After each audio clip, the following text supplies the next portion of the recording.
Baik teman-teman, saya akan menjelaskan terlebih dahulu terkait jenis kuesioner. Sebelumnya, kuesioner itu apa sih teman-teman?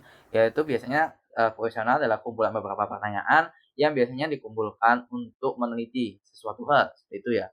Jadi ada beberapa jenis kuesioner, ada tiga, yaitu kuesioner yang dikelola secara pribadi, yang kedua kuesioner melalui pos, yang ketiga itu kuesioner elektronik dan online, itu.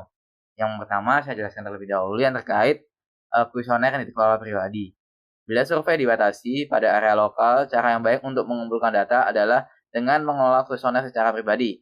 Keuntungan utama dari hal ini adalah peneliti atau anggota pun peneliti dapat mengumpulkan semua respon yang telah diselesaikan dalam waktu singkat. Itu. Biasanya kalau misalnya kuesioner dikelola secara pribadi, dia datangi orang gitu, seperti.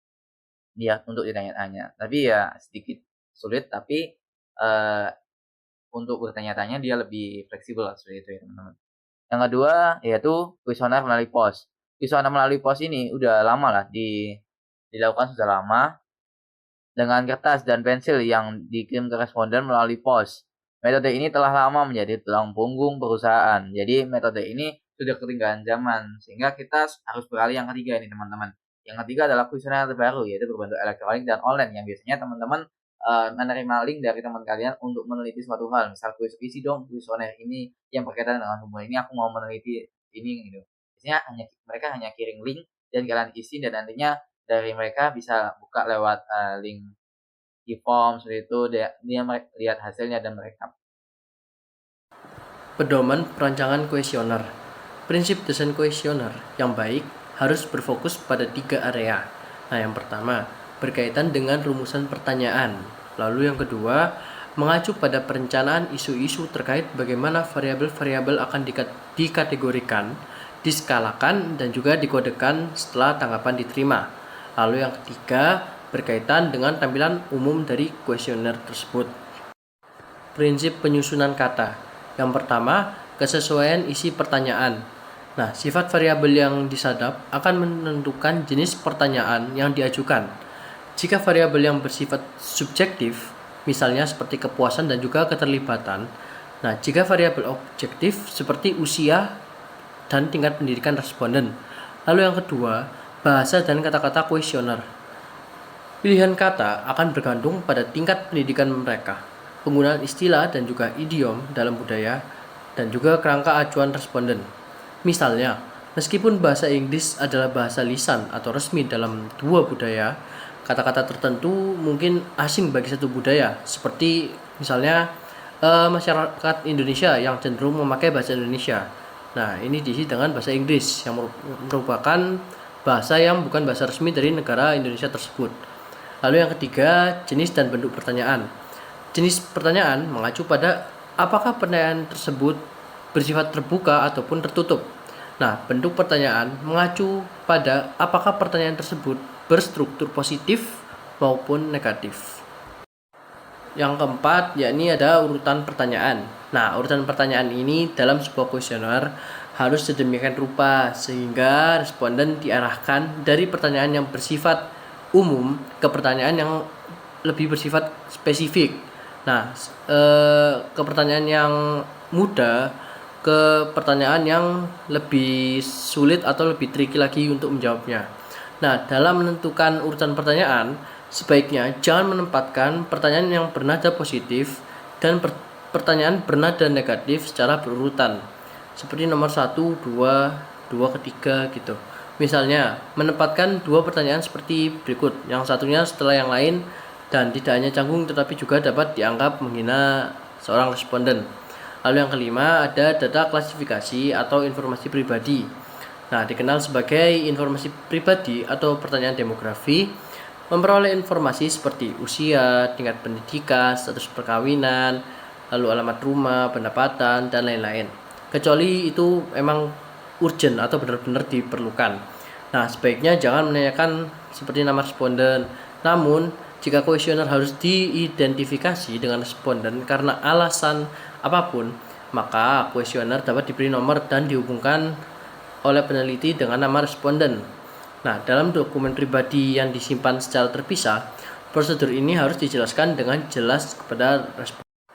Prinsip pengukuran. Prinsip-prinsip ini merujuk pada skala dan teknik penskalaan yang digunakan dalam mengukur sebuah konsep, serta penilaian keandalan dan juga validitas pengukuran yang digunakan. Nah, skala yang tepat harus digunakan tergantung pada jenis data yang perlu diperoleh. Nah, mekanisme penskalaan yang berbeda yang membantu kita untuk menjangkarkan skala kita dengan tepat harus digunakan dengan benar. Nah, pengacakan pertanyaan dan juga pembobotan responden untuk memastikan hasil yang lebih representatif dan merupakan beberapa fitur menarik dari sistem desain survei ini. Baik, selanjutnya adalah dimensi survei internasional. Di sini itu ada beberapa masalah ya. Jadi yang pertama itu isu-isu khusus dalam instrumental untuk penelitian lintas budaya. Biasanya ini terkait nih teman-teman, hanya terkait bahasa. Jadi bahasa kita itu berbeda dengan bahasa mereka di luar negeri atau luar sana. Jadi kita biasanya menggunakan bahasa baku. Misal kita pakai kuesioner bahasa Indonesia, untuk orang Jepang, ya kita tuh pakai bahasa Jepang. Kalau misalnya kita pakai kita beda budaya atau di Jawa sama Sunda, ya udah kita pakai bahasa nasional kita aja, bahasa Indonesia. Itu hanya perbedaan bahasa saja untuk yang isu-isu dalam instrumentasi untuk penelitian lintas budaya. Yang kedua yaitu masalah dalam pengumpulan data lintas budaya. Setidaknya ada 3 itu penting untuk pengumpulan data lintas budaya: kesetaraan respon, waktu pengumpulan data, dan status individu yang mengumpulkan data. Kesetaraan respon dipastikan dengan mengadopsi prosedur pengumpulan data yang seragam dalam berbagai budaya. Jadi kita harus membedakan nih, biasanya respon di setiap budaya itu beda-beda, di setiap daerah itu beda-beda, gitu. Jadi kita bisa mengumpulkan dan waktu untuk mengumpulkan, kita juga harus menyusun prosedurnya agar ketika kita butuh penelitian hasilnya itu dikumpulkan, kita siap seperti itu. Dan juga yang terakhir adalah status individu. Jadi jangan sampai teman-teman kita misal meneliti orang hamil tapi kita menanyainya itu salah alamat. Kita nanyai ibu-ibu muda yang belum hamil atau anak-anak muda yang belum hamil, malah kita tanyai terkait kehamilan, itu nggak cocok teman-teman. Jadi pastikan 3 ini cocok.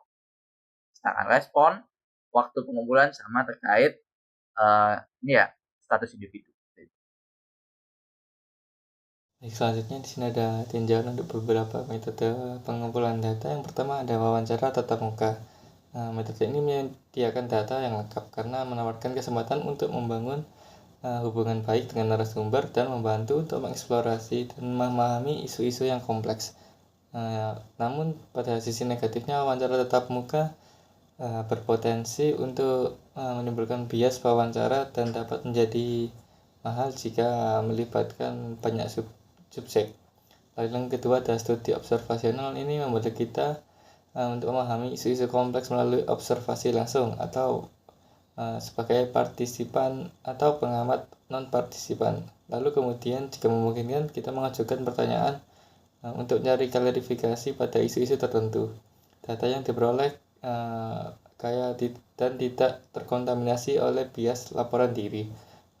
Namun sisi negatifnya adalah data tersebut cukup mahal karena periode observasi yang panjang atau biasanya mencakup beberapa minggu atau bahkan beberapa bulan diperlukan untuk mengumpulkan data tersebut, dan juga data ini bias pengawat mungkin ada dalam data ini.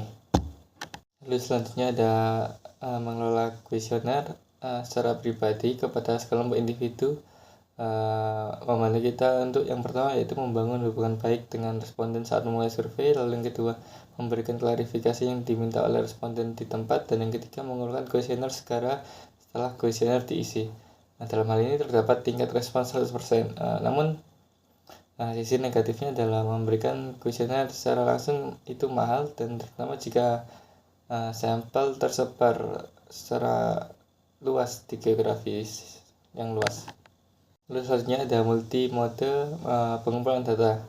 Karena hampir semua metode pengumpulan data memiliki bias pengumpulan data melalui berbagai metode dan dari berbagai sumber memberikan ketelitian pada penelitian. Misalnya jika respon yang dikumpulkan melalui wawancara, kuesioner, dan observasi saling berkorelasi kuat, maka kita akan lebih yakin tentang kebenaran data yang kita kumpulkan. Namun, jika pertanyaan yang sama menghasilkan jawaban yang berbeda dalam kuesioner dan selama wawancara, maka akan memunculkan ketidakpastian dan kita akan cenderung membuang kedua data tersebut karena dianggap bias. Kemudian implikasi manajerial. Sebagai seorang manajer mungkin akan melibatkan konsultan untuk melakukan penelitian dan mungkin tidak mengumpulkan data sendiri melalui wawancara, kuesioner, atau observasi. Namun beberapa pengetahuan dasar tentang karakteristik serta kelebihan dan kekurangan metode pengumpulan data primer akan membantu untuk mengevaluasi pendekatan alternatif terhadap pengumpulan data primer dan memahami mengapa konsultan memilih metode tertentu atau kombinasi metode tersebut, yaitu etika dalam pengumpulan data. Beberapa isu etis harus diperhatikan dalam pengumpulan data primer, terutama terkait dengan sponsor penelitian, pengumpulan data, dan responden. Mereka harus menjaga kerahasiaan data yang dikumpulkan oleh peneliti dan tidak meminta informasi individu atau kelompok responden atau melihat kuesioner. Dapat 7 etika sebagai seorang yang akan meneliti atau mencari informasi dari penelitiannya. Yang pertama yaitu memperlakukan informasi yang diberikan oleh responden sebagai informasi yang sangat rahasia dan menjaga privasinya. Kemudian yang kedua, informasi pribadi atau yang tampaknya mengganggu tidak boleh kita minta. Kemudian apapun sifat metode pengumpulan datanya, harga diri subjek tidak boleh dilanggar. Yang keempat, tidak seorang pun boleh dipaksa untuk menanggapi survei. Yang kelima, pengamat non partisipan harus sebisa mungkin tidak mengganggu. Kemudian yang keenam, bertindak sesuai dengan undang-undang dan berteman anti spam. Dan kemudian yang ketujuh, sama sekali tidak boleh ada kesalahan penyajian atau distorsi dalam pelaporan data yang dikumpulkan selama penelitian.